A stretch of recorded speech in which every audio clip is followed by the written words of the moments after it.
Okay, greetings. This is Classic Games Redefined. My name's Rich. What we're doing here is we're doing yet another one of these Why That? Why That game? We're looking at a number of Betrayal games. We might as well look now, and this is why we're doing this, as one of the original board games that's Betrayal. Traitor's Intrigue type game where you have hidden motives in doing it. Shadows over Camelot. Prior to Shadows over Camelot, you had not a lot of cooperative games. You had Lord of the Rings, which was a cooperative game. What Shadows of Camelot introduced was, besides you have like Mafia and Werewolf, which I mentioned, there was probably a few other designs out there, but really, that there wasn't a lot of games where you had somebody who's a possible traitor in the game who's working to undermine his team.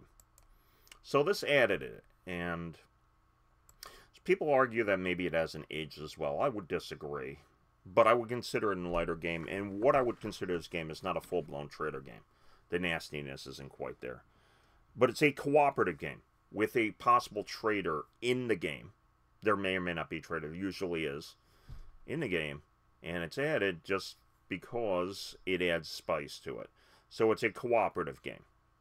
It has simple play mechanics. You're just trying to simply collect sets of cards here to accomplish the mission. Fairly straightforward. Has really nice bits. You'll see here you got catapults. That's what you got here. You got these picks and stuff that come in and everything else. And yeah, Saxons and have that. You have nice bits. Days of Wonder. If I was to do something with Days of Wonder, I'd do something about that there. Has a reasonable play length. You're not going to take an entire evening with it. And one more thing here. The players, the different characters, like you have Arthur, Percival, etc. They have different abilities. So, how's that? So, it's a good cooperative game. One of the earliest ones here. There's other games that maybe possibly do it better, but it's still a good game.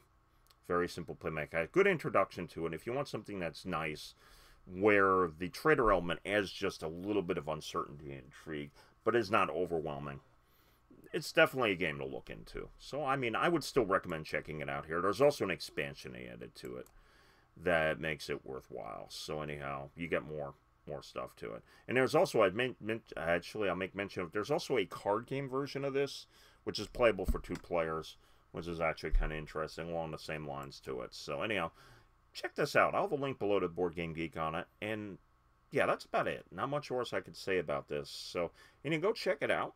And I do want to thank you for watching. Oh, by the way, it's about a decade old now. So, again, I do want to thank you for watching this, listening. And may your die always roll 5.